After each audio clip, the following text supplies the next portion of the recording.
Bonsoir et merci de votre présence ce soir pour notre soirée, notre 4e soirée du christianisme, la semaine du christianisme intérieur.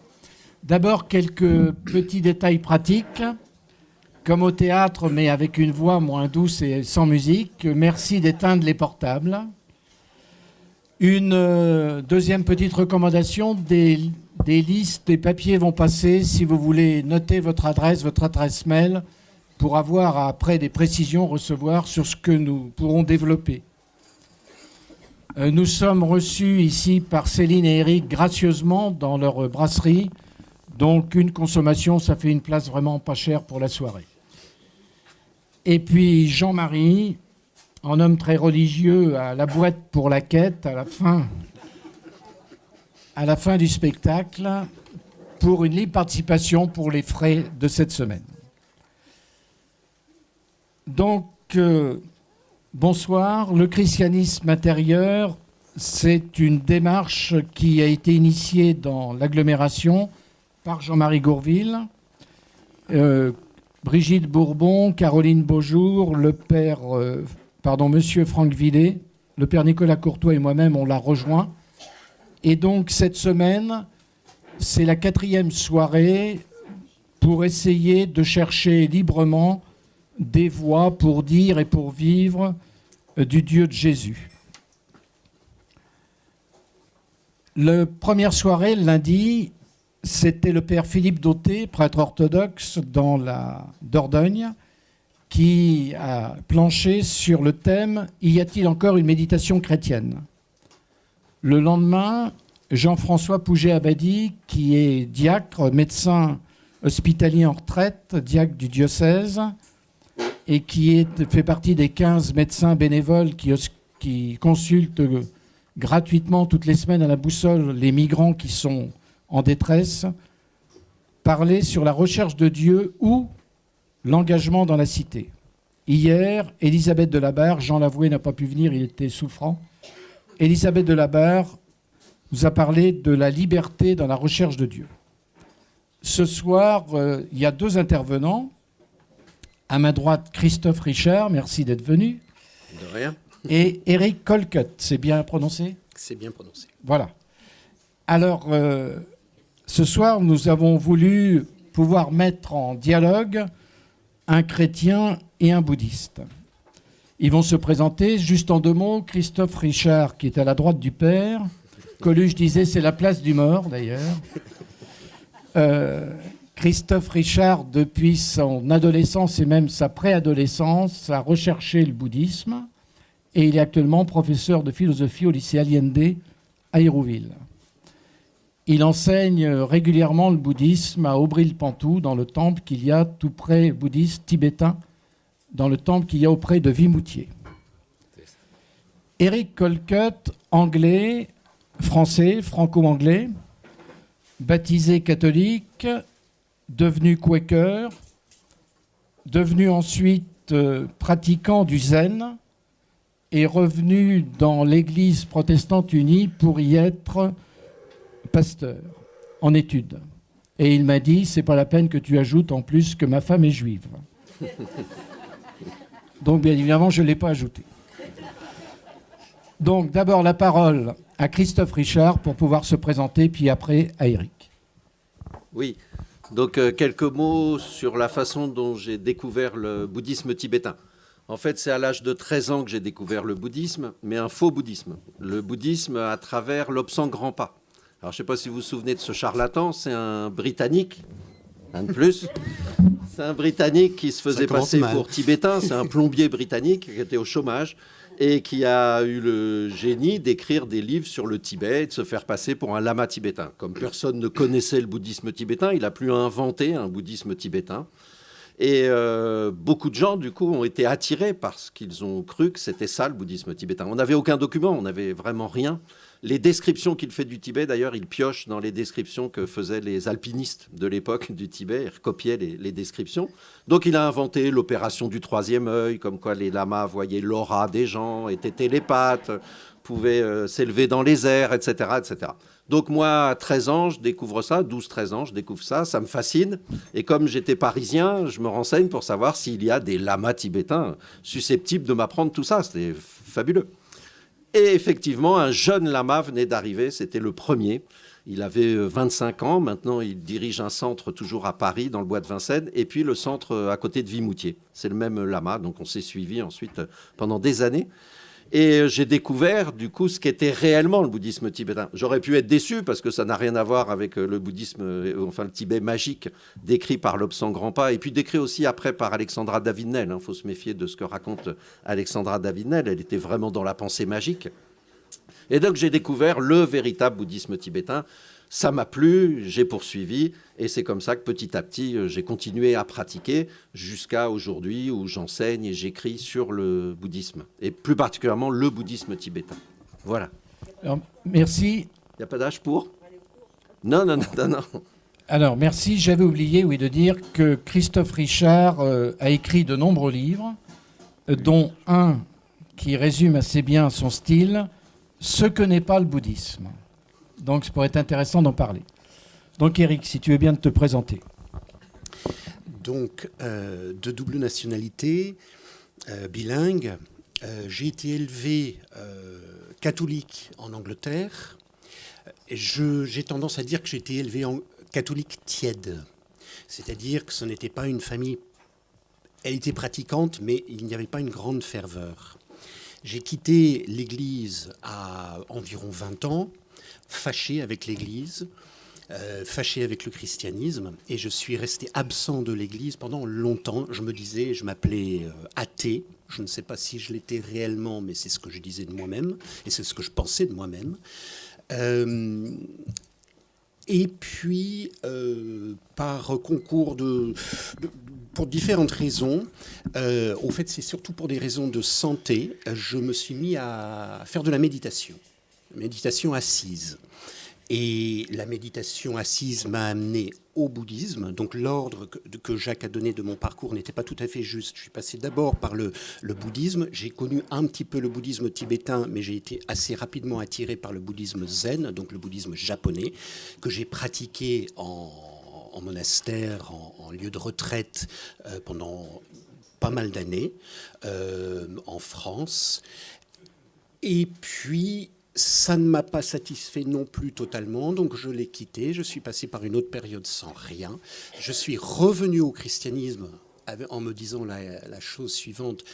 Je vais retourner voir chez les chrétiens, on ne sait jamais. Et finalement, c'était un livre d'un catholique australien qui m'a beaucoup plu et qui je me dis tiens, c'est quand même intéressant. Je vais rester, je vais aller voir plus loin. Et puis, puisque depuis l'âge de 20 ans, je suis pacifiste, il m'a été tout à fait naturel.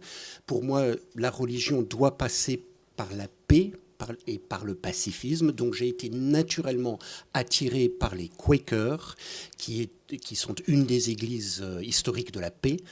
Je suis allé les voir. En plus, il y en a plus en Angleterre, j'en avais déjà entendu parler. Et en plus, ils ont une pratique du silence. Donc moi, étant passé pas mal d'années par le bouddhisme zen, étant pacifiste, je suis donc devenu Quaker. Et là, tu te prépares pour... Et là, oui, bon, et là, effectivement, puisqu'il n'y a pas beaucoup de Quakers en France, et que j'avais envie d'une vie de paroisse pour mes enfants, parce que j'ai 4 enfants âgés de 2 à 13 ans, et j'avais envie d'une vie de paroisse, donc je me suis accroché et approché plutôt du protestantisme donc réformé, l'Église protestante unie, et je fais aussi partie de la paroisse donc de Courseulles-sur-Mer protestante, et je suis depuis 3 ans des études en théologie à Paris, à l'Institut protestant de théologie, dans le but de devenir pasteur protestant. Alors, Eric, Christophe, comme moi, vous savez lire, et vous avez lu ça il y a déjà des semaines, on s'est retrouvés. Le sujet, c'est méditation bouddhique, méditation chrétienne, des liens possibles. Alors, Christophe, d'abord, première petite question, pourquoi le bouddhisme tibétain? Est-ce qu'il y a qu'un bouddhisme ou des bouddhismes? Qu'est-ce que ça apporte d'être bouddhiste dans notre société, concrètement? T'es prof de philo, Alors, tu vis ici. Et puis les méditations. Surtout, nous parler des méditations. alors déjà, des bouddhismes et pas un bouddhisme, parce que le bouddhisme, c'est une foultitude d'écoles différentes. Comment expliquer les différences entre les écoles? Pourquoi il y a tant de chapelles ou d'obédiences différentes? En fait, il faut savoir que les enseignements du Bouddha sont transmis oralement. Pendant 4 siècles après la mort du Bouddha, on continuait à transmettre les enseignements du Bouddha oralement. Donc le Bouddha n'a jamais couché par écrit ses propos et ses théories, ses thèses ou ses points de vue. Donc tout ça, ça a été mémorisé. Et au bout de 4 siècles, peu importe pourquoi, mais les bouddhistes ont éprouvé le besoin de mettre par écrit les enseignements du Bouddha. Donc c'est ce qui a été fait, sauf que dès que l'on a couché par écrit les enseignements du Bouddha, il y a eu des interprétations différentes. Immédiatement sont apparues 18 écoles différentes, parce que 18 interprétations différentes. Donc ça vous explique déjà pourquoi il y a des différences entre les écoles. Après, il y aura encore d'autres nouvelles écoles, on n'en a pas que 18, il y a bien plus que ça. Et puis, deuxième point, les pratiques ne sont pas tout à fait les mêmes. Chaque école va avoir ses pratiques de prédilection, ses pratiques de méditation préférées. En fait, la plupart ont été mises au point par le Bouddha, au départ en tout cas, mais après, d'autres sages bouddhistes vont mettre au point de nouvelles pratiques, souvent mieux adaptées au pays, à la culture et à l'époque. Donc vous avez comme ça une succession de pratiques qui apparaissent. Et chaque école a ses pratiques préférées. Sauf que dans le bouddhisme tibétain, je fais de la pub pour ma paroisse, dans le bouddhisme tibétain, vous avez les pratiques de toutes les écoles. C'est le must, c'est le top du top. C'est-à-dire que le zen, par exemple, japonais, qui est voilà, une école et une pratique bien particulière qu'on appelle le zen, qui vient d'Inde au départ, qui est passé ensuite par la Chine, puis au Japon et la Corée. Le zen tibétain, le zen japonais, vous l'avez dans le bouddhisme tibétain, par exemple. D'autres questions? C'était quoi les autres questions? Qu'est-ce que ça m'apporte? Oui. Je suis totalement incapable de répondre à cette question. Ça m'apporte rien ou tout, j'en sais rien. C'est-à-dire, je suis bouddhiste comme je respire, je me rends plus compte. J'ai commencé gamin, je suis tombé dedans quand j'étais petit. Et surtout, au début, je faisais ça pour m'améliorer. Le but, c'est ça. En fait, le point commun entre toutes les écoles du bouddhisme, c'est que nous sommes tous parfaits. Nous sommes tous parfaits en sanskrit, la langue morte de l'Inde, comme le latin un peu pour nous, ça se dit Bouddha. Nous sommes tous des Bouddhas. Mais le problème, c'est potentiellement, c'est-à-dire que ce n'est pas encore souvent développé. Nous sommes des Bouddhas ou nous sommes parfaits à l'état germinal. Et qu'est-ce qui nous empêche d'être vraiment parfaits en acte? Pourquoi nous ne sommes parfaits qu'en puissance, souvent, pour parler comme Aristote? C'est parce que notre perfection est recouverte par un certain nombre de voiles. On appelle ça les émotions perturbatrices. La colère, l'avidité, la jalousie, la haine, etc. Donc il va falloir éliminer ces voiles pour que la perfection qui est en nous puisse se manifester. Comment on élimine les voiles? Grâce aux méditations. Les méditations, ce sont des techniques pour s'améliorer. Uniquement, c'est ça en fait une méditation. Donc il y a une multitude de techniques différentes pour s'améliorer. Assise, mais pas que assise, il y a plein de formes de méditation. Donc qu'est-ce que ça m'apporte? J'en sais strictement rien. Peut-être je suis devenu parfait ou presque. Il faudrait demander presque, voilà. Donc presque parfait, c'est déjà pas mal. Il est gentil.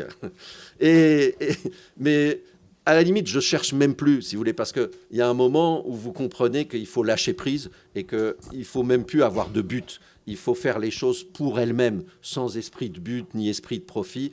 Dans le zen japonais, on connaît bien ça, on dit muchotoku en japonais, ça veut dire sans but ni profit. On fait les choses pour les faire, point. Et c'est comme ça que je procède. Je ne me demande pas pourquoi je pratique pour pratiquer, c'est tout. Je ne me pose plus la question. C'est un peu comme dans le tir à l'arc, le kyudo japonais, on ne vise pas la cible. On ne cherche même plus à atteindre la cible. Et à tous les coups, on arrive à l'atteindre. Donc à tous les coups, j'arrive à atteindre la perfection, ça veut dire. Donc voilà. Donc les méditations n'ont rien à voir avec le bien-être. Bien sûr, tout ça, c'est détourné. Nous, occidentaux, on détourne tout. Donc on est en train d'utiliser les méditations propres au bouddhisme, par exemple, en sophrologie ou pour le bien-être. On essaie de développer la concentration, la mémoire, on combat l'insomnie, ça guérit toutes les maladies. Vous ne le saviez pas, mais les méditations, ça va vous guérir de toutes les maladies, c'est fabuleux. Donc méditez, allez-y. Donnez de l'argent, on va vous aider à méditer. En fait, c'est pas ça, quoi. Chez nous, dans le bouddhisme, c'est pas ça du tout. C'est juste des techniques pour s'améliorer, et je vous donnerai des échantillons tout à l'heure, et concrètement, on verra en quoi ça peut consister. Mais c'est pas après que ça ait des effets secondaires bénéfiques sur la santé ou je ne sais quoi, pourquoi pas, hein, mais ça n'a pas été au départ, c'est pas ça le but. Le zen, par exemple, a très très bien été détourné. On va vous l'expliquer tout à l'heure. On peut pratiquer le zen sans être bouddhiste. La plupart des pratiquants du zen, il y a un dojo zen à Caen, la moitié des pratiquants, ou même les 3/4 des pratiquants, ne sont absolument pas bouddhistes. De la même façon qu'on a détourné le hatha yoga, qui est une pratique liée à la religion hindouiste, et on en a fait quelque chose qui n'a plus rien à voir avec l'hindouisme. Les gens qui pratiquent le hatha yoga ne sont pas hindouistes. Le hatha yoga, vous connaissez avec les postures physiques et la respiration, différentes postures. Alors merci, j'avais une petite question. C'est la question d'un croyant monothéiste chrétien, mais ça pourrait être aussi un juif, un musulman. Il peut arriver, quand on est croyant, qu'on ait des crises de foi, FOI, qu'on se pose des questions, ou même qu'on arrête d'ailleurs. Tu as dit, non, je suis bouddhiste, il n'y a jamais eu de crise de foi dans la vie. Jamais. Jamais, parce que les techniques sont, je trouve, hyper efficaces. Donc, tant que ça fonctionne, je vois concrètement ce que ça donne. Alors, pas sur moi, parce que je suis peut-être pas bon juge, mais sur les autres, en tout cas, je vois très bien les résultats.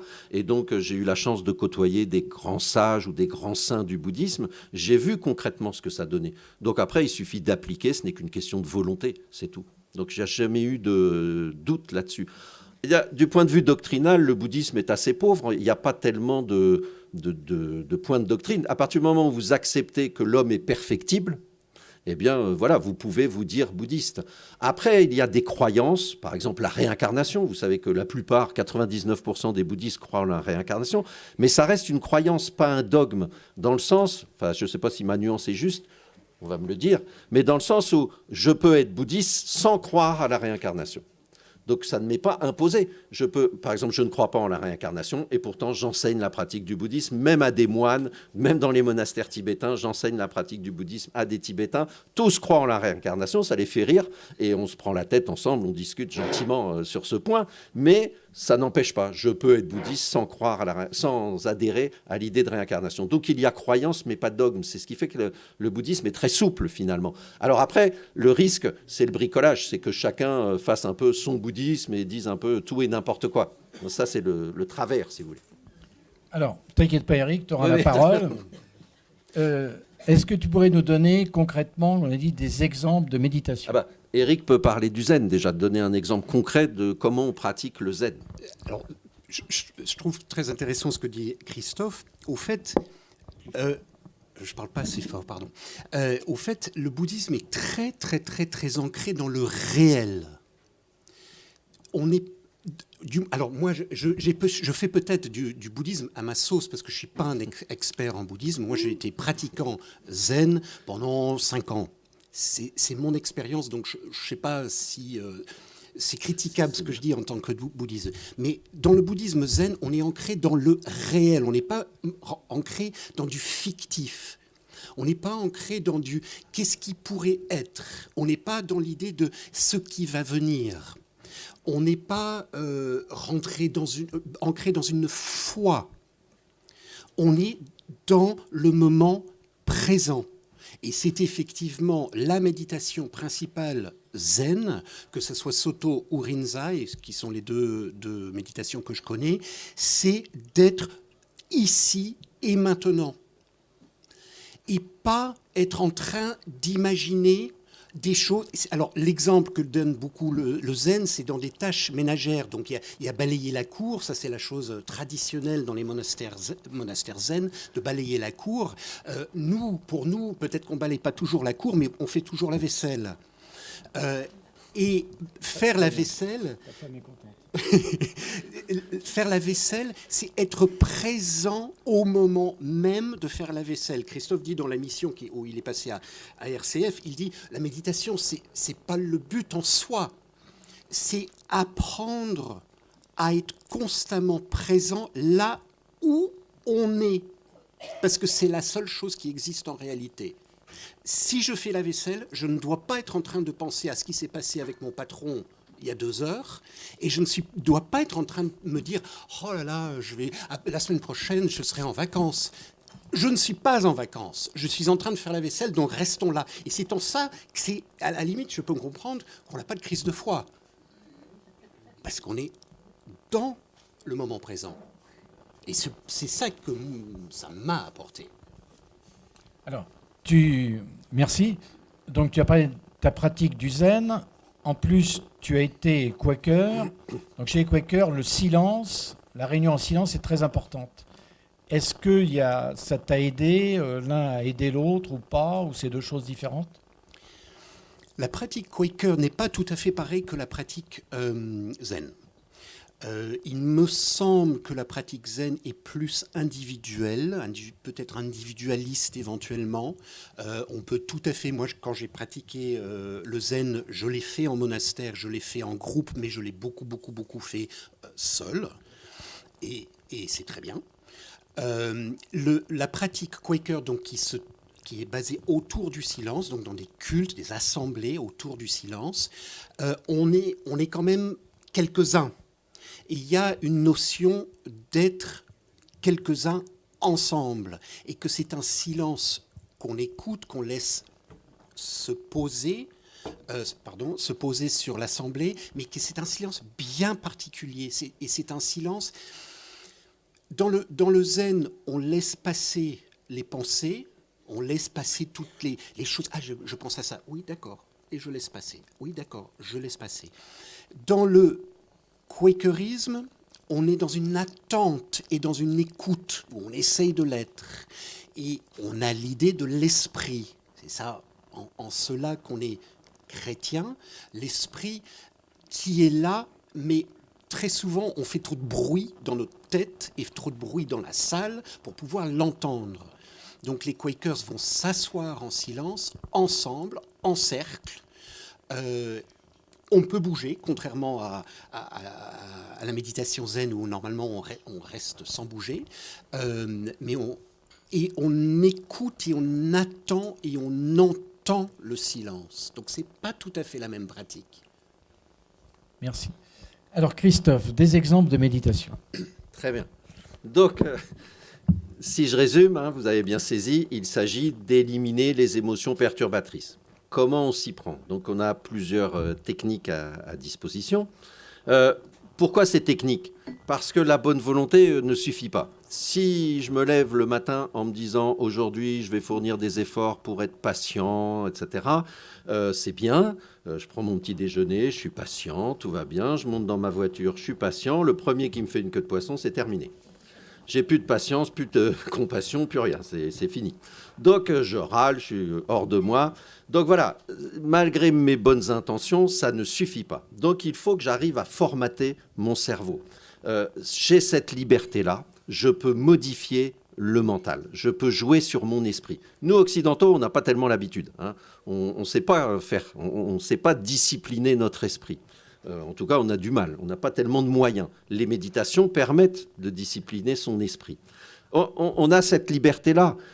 Généralement, on est surdéterminé. On subit une multitude d'influences. On est déterminé biologiquement par nos gènes, on est déterminé psychologiquement, socialement, historiquement, géographiquement, par la langue que l'on parle. Tout ça, ça nous influence. Tout ça, ça nous échappe.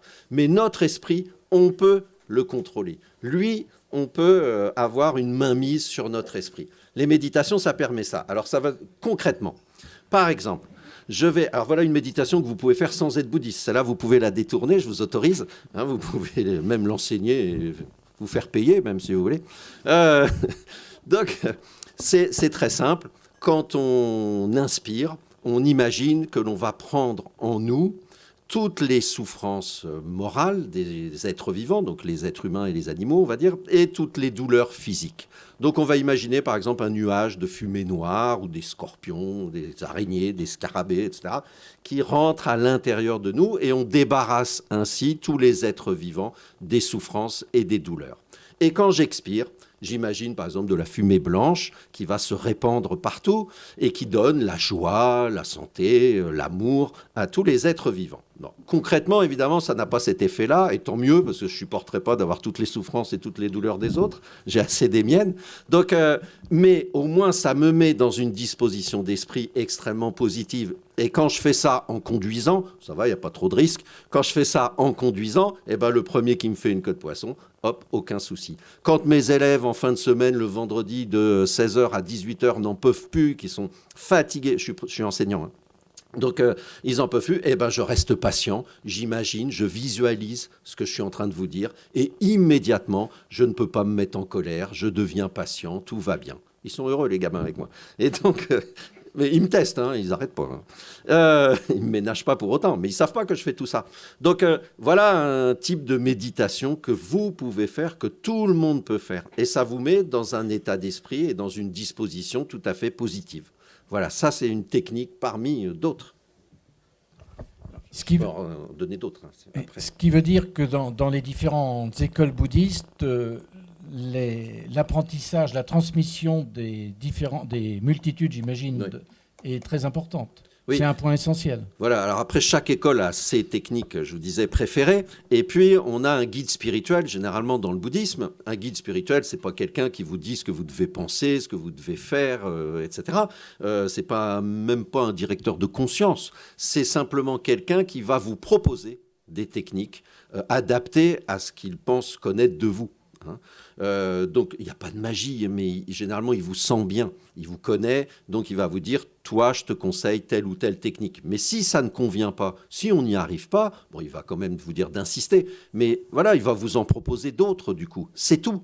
C'est tout. Si vous tombez sur un guide spirituel qui vous dit ce que vous devez penser, ce que vous devez faire et comment vous devez vivre, partez en courant. C'est pas un bon. Il est là pour vous libérer. Il n'est pas là. Alors c'est pour ça on ne parle pas de maître dans le bouddhisme. C'est les Français qui parlent de maître. Il n'y a pas de maître. Moi, j'ai un guide spirituel. On dit un ami spirituel ou un ami de bien.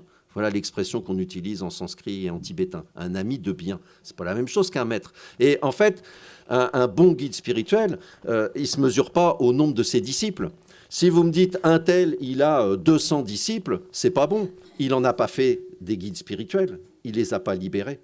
On a des élèves, on les élève, et après, ils deviennent eux-mêmes des guides spirituels. Donc, ils volent de leurs propres ailes. C'est beau ce que je viens de dire, j'adore. On s'est rencontrés plusieurs fois. On s'était vus pour une émission de RCF. Est-ce que tu pourrais redire ce qui s'était passé quand tu étais tout jeune, que tu étais le traducteur d'Alama ? Ah oui. Alors, donc j'ai eu la chance d'avoir un guide exceptionnel, un des grands saints du bouddhisme tibétain qui est décédé maintenant.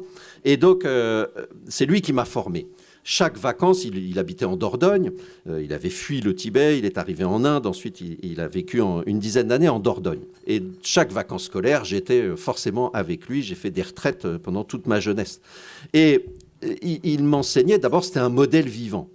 Je le considérais comme un modèle et je prenais exemple sur lui. Et jamais il ne m'a fait de discours, par exemple sur le détachement, sur l'amour ou des choses comme ça. Sa façon d'enseigner, parce qu'un discours, n'importe quel idiot peut parler du détachement, c'est comme l'amour, n'importe quel idiot peut dire « je t'aime ». Donc ce qu'on veut tous, nous, c'est des preuves d'amour, c'est pas tant les paroles. Et donc, quoique parfois ça fait du bien quand même. Et donc il enseignait, il m'enseignait, il me transmettait le bouddhisme en me mettant en situation, tout le temps. Et du coup, ça ne m'a jamais quitté. J'ai jamais oublié un seul de ces enseignements. Exemple concret. On était à Toulouse, il y avait une centaine d'adultes. Moi, j'ai 15 ans, donc je suis vraiment très jeune. J'ai peur des adultes, hein, j'ai peur de parler en public. Et je servais de traducteur. J'ai appris le tibétain juste en l'écoutant hein, et en parlant avec lui. J'ai jamais appris une leçon de grammaire ni de vocabulaire de tibétain. Et donc, je lui servais de traducteur. Lui, il ne parlait pas du tout anglais ni français. Donc, il était assis sur un trône dans une salle, c'était très impressionnant. Et l'après-midi, juste avant l'enseignement, il m'a dit « Je vais te dire, on va préparer l'enseignement, je vais te dire tout ce que je vais dire ce soir, et du coup, comme ça, tu seras bien prêt, tu vas pouvoir me poser des questions s'il y a des choses que tu ne comprends pas. » Waouh, super génial, ça me rassure. Donc, on prépare l'enseignement pendant tout l'après-midi. Le soir arrive, plein de gens. Voilà, moi, je suis assis par terre, en bas, avec un micro comme ça. Lui, il est assis sur un trône. Je le regarde, très bien. Et il commence à parler dans un dialecte que je ne comprends pas. Il change la langue. Il sait très bien que je ne comprends pas ce dialecte-là. Et de temps en temps, il parle normalement, le tibétain de Lhasa, il parle normalement, sauf qu'il parle de toute autre chose. Mais je ne comprends pas ce qu'il dit. Je ne comprends rien. Et là, moi, je ne peux pas lui dire « Eh oh, ça va pas, c'est pas ce qu'on a prévu ». Donc, je panique, forcément, je deviens tout rouge, je balbutie, j'ai un fou rire nerveux. Il y a un monsieur qui se lève dans la salle qui dit c'est une honte, qu'il est en colère. Qu'est-ce que c'est que ce gamin qui est incapable de traduire? Pourquoi on a un gamin comme traducteur? Ça va pas du tout. Moi, je suis mal, très très mal. J'aurais aimé être sous terre, vous imaginez. J'ai 15 ans, j'ai personne pour m'aider, personne. Sauf tout d'un coup, ça va très vite. Je me dis, personne ne comprend le tibétain dans la salle. Donc je peux raconter ce que je veux. Donc je me suis mis à dire ce qu'il m'avait dit l'après-midi. C'est pas mentir. Vous comprenez, je m'arrange avec ma conscience dans ces cas-là. C'est pas complètement un mensonge. Et lui, il comprend pas ce que je dis. Donc je suis tranquille. Donc j'ai inventé, j'ai dit tout ce qu'il m'avait dit l'après-midi. Les gens étaient très contents. Lui aussi était très content. Pourquoi il a fait ça? Je ne sais pas quel était réellement son but, mais voilà, je suis devenu enseignant, je suis à peu près à l'aise devant, voilà, quel que soit le nombre de personnes que j'ai en face de moi, je reste toujours à l'aise, je ne perds pas mes moyens ou pas trop, et ça m'a appris au moins ça. Donc voilà, c'était sa façon d'enseigner. Un autre exemple peut-être, ou je suis trop bavard? Non, un autre exemple? Pas du tout, pas du tout. Alors, un autre exemple. Je pense que je devais devenir un petit peu orgueilleux parce que j'étais très content et très fier d'avoir ce guide spirituel-là. C'était inespéré. Donc, forcément, je crois que je devenais orgueilleux. Et j'étais en vacances, j'étais en retraite et je devais partir pour Paris. Les vacances scolaires étaient terminées. Je lui dis au revoir, je suis dans sa chambre avec lui et il demande à 2 moines d'empacter une très très belle statue du Bouddha. Alors, il prépare la statue, et là, je me dis, waouh, il me fait cadeau d'une superbe statue du Bouddha. Oh, lui, ce saint homme, à moi, une statue, elle était belle, hein, elle était au moins haute comme ça. Je me disais, oh, dans le train, ça va pas être très pratique quand même. Et je voyais déjà dans ma chambre où j'allais la mettre, tout ça. Donc, les moines préparent la statue du Bouddha, et après, il me regarde, et il me dit, bah, dépêche-toi, tu vas rater ton train, pars. C'est pas pour moi, quoi. Et je crois que c'était pour personne. Et là, terminé. Ok, j'ai compris la leçon, c'est bon. C'est fini, l'orgueil, on oublie. Voilà. C'était sa façon de procéder, tout le temps, tout le temps, tout le temps. Et c'est ce qui m'a marqué, si vous voulez. On n'oublie pas ce genre d'enseignement. S'il m'avait fait des discours sur l'orgueil, etc., en me disant « c'est pas bien d'être orgueilleux », j'aurais oublié tout ça. Ça ne m'aurait pas marqué intérieurement. Là, j'ai pu vivre les choses. Voilà. Ce que tu nous dis, donc, tu as connu là quelqu'un, un ami donc, extraordinaire. C'est quand même une pratique générale de ne pas faire de sermon dans le bouddhisme? Non, il y en a qui font des sermons. Et il y a des charlatans aussi. C'est pas parce qu'ils ont les yeux bridés et qu'ils sont tibétains que ce sont tous des sages. Hein. Méfiez-vous. Il y en a qui sont intéressés par l'argent, par le sexe. Je donne les noms, moi je balance si vous voulez. Il y a de tout. Il y a de tout. Il faut arrêter. Les Occidentaux sont à plat ventre devant les Tibétains parce que ce sont des Tibétains, ce sont forcément des sages. Mais non, il y a des feignants, enfin il y a des profiteurs. Il y a absolument de tout. Donc il faut se méfier un petit peu quand même. Merci beaucoup Christophe. Alors Éric, Christophe vient de parler donc de certaines pédagogies et de méditation. Qu'est-ce que tu gardes des méditations zen et pourquoi ne pas être resté dans le bouddhisme zen, si c'est pas trop indiscret? Il me semble qu'avec les exemples que vient de donner Christophe, moi ça me rappelle... parce que j'ai beaucoup lu aussi, j'ai suivi Nous, on les appelait des maîtres, on les appelait des sensei. Donc, il me semble que c'est... Mais bon, peu importe. Que le bouddhisme est très fort pour déstabiliser. Et vous avez tous, je pense, souvent entendu parler des koans. Les koans sont ces questions qui n'ont pas de sens, qui n'ont pas de sens logique, qui n'ont pas de sens cerveau gauche. Celui que je connais en anglais, je ne sais pas exactement comment le traduire, ce qui est très connu. Quel est le son d'une main qui applaudit?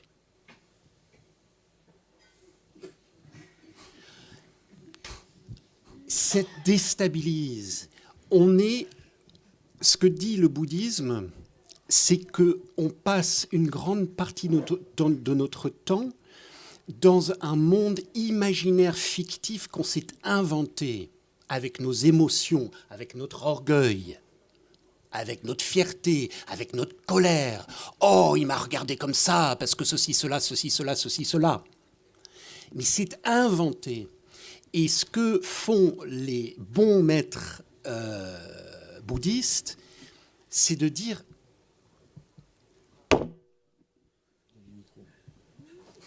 J'ai fait exprès. Revenez à la réalité de ce qui est. Pas votre monde que vous avez inventé, qui est très bien, et que vous êtes un tout petit peu drogué dans ce monde-là, soit parce que c'est très agréable, soit parce que vous vous complaisez. Sortez de là. Sortez de là avec des enseignements que Christophe a donnés, sortez de là avec des koans, sortez de là en étant présent, je reviens à ma vaisselle, en étant présent dans sa vaisselle, parce que ça, c'est la réalité. Sans regretter, absolument sans regretter, sans juger. On est beaucoup dans le jugement de ce qui est bien, de ce qui n'est pas bien, de ce qui est agréable et ce qui n'est pas agréable. La vaisselle, elle n'est pas ni agréable ni désagréable, elle est à faire.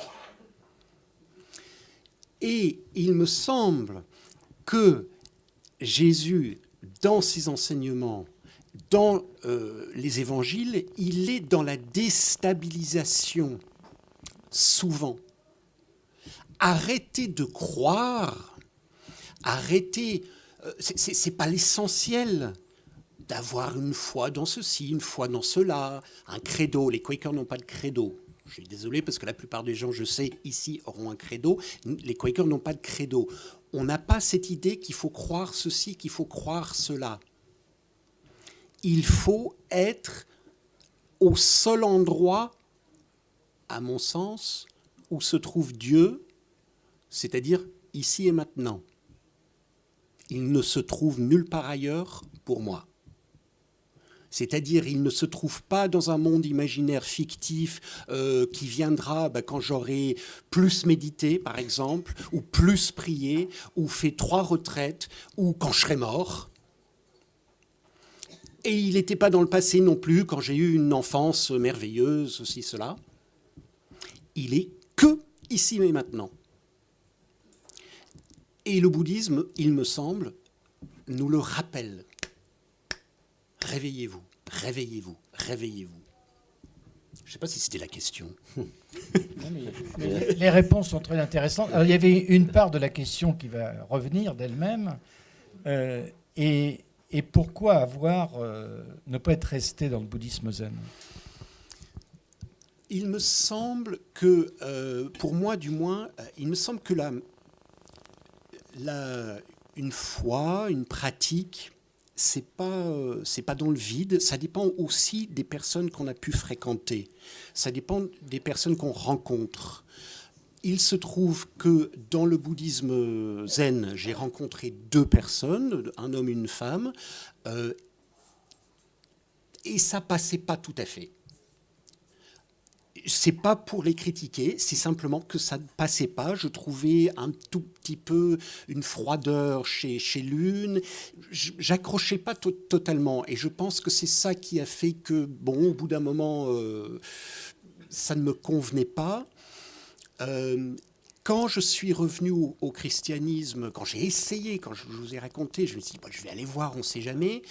Donc déjà, j'ai lu, il se trouve que j'ai choisi de lire un livre qui m'a parlé, où je me suis dit, ah, c'est quand même intéressant ça. J'ai aussi eu la chance, une double chance, de vivre à côté des diaconesses de Reuilly, donc dans le sud, dans la Haute-Loire, qui sont des sœurs protestantes, et c'est par elles que je suis revenu au christianisme, principalement parce que leur pratique, leur chant des psaumes me bousculait, m'ébranlait, me passionnait, c'était émouvant. Et donc ces sœurs-là, elles étaient que 5 ou 6 dans le lieu où j'allais assez régulièrement. Et puis, j'ai rencontré un jésuite, tout ça en même temps. Il s'est trouvé que, peut-être en perdant mon temps sur Internet, j'ai vu qu'il y avait une retraite clown et foi. Et j'ai souvent critiqué le christianisme parce que je trouvais que c'était pas très marrant. Et là, j'ai vu ça, je me suis dit, là, c'est une provocation, il faut que j'aille voir pour voir si le christianisme peut être marrant.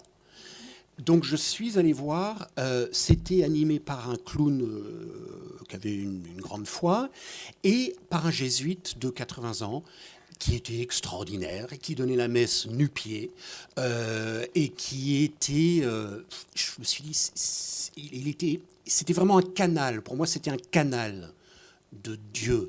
Dieu passait à travers lui. C'était pas son ego qui parlait. Quand il rentrait dans une pièce, on s'en rendait pas compte.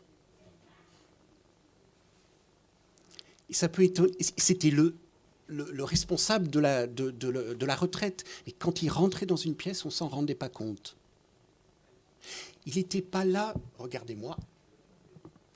Il était un canal. Quand il parlait, ce n'était pas lui qui parlait. Et je me dis, bon, donc il y a quelque chose à chercher. Et pour cette raison-là, pour les diaconesses de Reuilly, pour ce vieux jésuite, je suis resté. Merci beaucoup. Avant de laisser la possibilité de poser toutes les questions, les contestations, les réflexions à vous qui êtes dans la salle, alors, méditation bouddhique, méditation chrétienne, des liens possibles, interrogation. D'abord, petite précision au niveau du vocabulaire. C'est toi, Christophe, qui disais qu'il faut mieux dire méditation bouddhique plutôt que bouddhiste. Oui, bouddhiste, c'est le nom, en fait. On va le garder comme nom. Un bouddhiste. Alors, à ton avis, Christophe, il y a des liens possibles ? Comme je ne connais pas la moitié, je ne peux pas dire. Je ne peux pas faire le lien, c'est à vous de faire le lien. Moi, je ne peux parler que de la partie bouddhiste. Tu as des ascendances normandes ? Oui. Ah, ouais. Et peut-être des cousins jésuites. Peut-être aussi, ça se pourrait. Pour répondre ainsi. Voilà. Non, je ne sais pas du tout. Mais oui, bien sûr, je pense qu'on peut utiliser les méditations et détourner certaines méditations. Pourquoi pas par exemple, la méditation que je vous ai préconisée ou expliquée tout à l'heure, pourquoi pas ? C'est du moment qu'on s'améliore. Peu importe. Je voudrais juste revenir sur l'idée de guide spirituel, parce que j'ai beaucoup de Français qui me disent, qui veulent pratiquer le bouddhisme et qui me disent, j'ai hâte de trouver mon guide spirituel. D'abord, comment je vais découvrir, savoir que c'est le bon, tu verras bien, tout simplement. Teste-le et puis tu verras si c'est le bon ou pas. Mais je leur dis toujours, méfie-toi, ça pique. Ça fait mal, un guide spirituel. Parce qu'en réalité, je ne suis pas sûr que tout le monde ait réellement envie d'avoir un guide spirituel. On a envie de son petit confort, on fait ses petites pratiques, on s'améliore, et puis c'est bien, quoi. C'est déjà pas mal. Mais il y en a peu qui réellement souhaitent avoir un guide spirituel et être formés, parce que je vous dis, ça pique et ça fait mal. Il y a un maître zen japonais, justement, qui disait « Suivre une voie spirituelle, c'est s'endommager ». Bah oui, c'est bien ça. Ça fait mal. Avant de donner la parole à Eric sur la même question, donc depuis plusieurs années, tu donnes un enseignement à Aubry-le-Pantoux. Oui. Les gens qui viennent, quels sont un peu leurs parcours, leurs motivations ? Alors, en fait, j'ai refusé pendant des années de transmettre les enseignements parce que je ne voulais pas faire de prosélytisme. Donc, je disais, le bouddhisme, mes enfants ne sont pas bouddhistes, voilà. C'est mon histoire à moi. Donc, après, chacun fait comme il a envie. Et les moines ont fini par me dire, mais attends, les gens qui vont venir t'écouter, c'est parce qu'ils veulent devenir bouddhistes. C'est pas toi qui vas aller les chercher. Donc, il y a un intérêt, une attirance, donc tu dois transmettre. Tu n'as pas à te poser la question du prosélytisme ou pas. Donc, oui, il y a toutes les couches sociales. La plupart des gens ont lu des livres sur le bouddhisme, mais ils sont totalement perdus parce qu'il y a tellement d'écoles, tellement de techniques, tellement de termes. Alors, vous comprenez, vous lisez un livre en rapport avec le bouddhisme japonais, vous avez des termes japonais. Après, vous lisez un livre qui vous parle du bouddhisme vietnamien, il y a des termes vietnamiens, des termes sanscrits, pali, etc. Et puis, on ne connaît pas les différences entre les écoles ni les différences entre les pratiques. Donc, les gens sont perdus et c'est pour ça que maintenant, dans beaucoup de centres bouddhistes, on il y a des journées d'introduction au bouddhisme, et puis il y a des formateurs comme moi qui préparent les gens. Donc on les informe, je les informe, et puis après, ceux qui veulent poursuivre et devenir bouddhistes peuvent poursuivre et devenir bouddhistes. Il y a une petite cérémonie, parce qu'il faut savoir qu'on a inventé pour les Occidentaux une cérémonie, parce que dans le bouddhisme, on est bouddhiste de fait, la plupart du temps, de facto, parce que quand je suis vietnamien, voilà, mes parents sont bouddhistes, alors je suis bouddhiste. Eh bien, les Occidentaux ont éprouvé le besoin d'avoir, comme le baptême, d'avoir quelque chose, une cérémonie qui marque le coup. Donc on leur a mis au point une petite cérémonie. Donc je prépare les gens à cette cérémonie, ils sont contents. Ils sont estampillés bouddhistes, ils aiment ça. Alors Éric, méditation bouddhique, méditation chrétienne.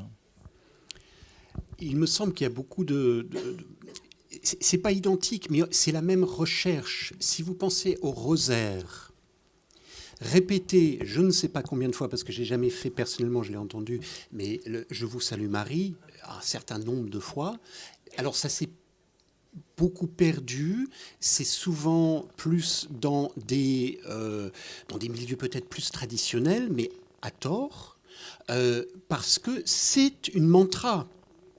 Vous avez entendu parler de mantra. Alors, les zen, ils ont moins tendance à utiliser des mantras, et encore, je crois que c'est plus tibétain, il me semble, mais c'est la répétition en continu d'un mot, d'une phrase, pour se débarrasser de sa pensée, de son monkey mind, comme on dit, l'esprit de singe qui va grappiller partout, partout, partout. La prière de Jésus orthodoxe, c'est la même chose. On répète toute la journée la prière de Jésus. C'est exactement, c'est une mantra. Les bénédictins, alors c'est plus effectivement c'est plus monastique, mais les bénédictins qui ont une liturgie très spécifique, à telle ou telle heure, ils font telle ou telle chose. S'ils sont dans les champs en train de travailler, eh bien, il est 11 heures, la cloche sonne, ils s'arrêtent. Ça peut être très très important ce qu'ils font, mais c'est pas aussi important que de s'arrêter. Ils vont s'arrêter, c'est une méditation, c'est une conscience, une pleine conscience de ce qui est. Je peux être tellement pris dans le travail très, très, très, très important que je fais, et s'arrêter à midi pile pendant deux minutes, ça me dit, oui, mais c'est pas si important que ça. La réalité est là. Et puis, j'ai eu la chance et l'honneur d'assister à des saintes liturgies orthodoxes. Ça dure 3 heures. Vous ne croyez pas que c'est méditatif ? C'est évidemment méditatif, c'est plein de mantras, c'est avec les chants russes, les chants grecs. Alors oui, ça bouge, c'est pas la même expression exactement que dans le tibétain, mais à mon avis, il y a beaucoup de similitudes. Il y a de l'encens, il y a des bougies, il y a des chants, il y a des retours, il y a du mouvement. C'est absolument, absolument méditatif. Vous passez 3 heures là-dedans, sinon vous y retournez pas. Si vous n'arrivez pas à trouver l'intérêt de ces 3 heures passées tous les dimanches, vous n'y retournez pas. Donc forcément, on entre dans un état méditatif. Forcément, je ne sais pas si forcément, mais j'espère, on rentre dans un état méditatif. Donc je pense que ces méditations existent dans le christianisme et dans notre tradition. On n'est pas obligé d'aller voir chez les bouddhistes. Mais par contre, non, on n'est pas obligé d'y aller. Par contre, l'arrivée du bouddhisme peut l'arrivée depuis un certain temps, peut nous réveiller.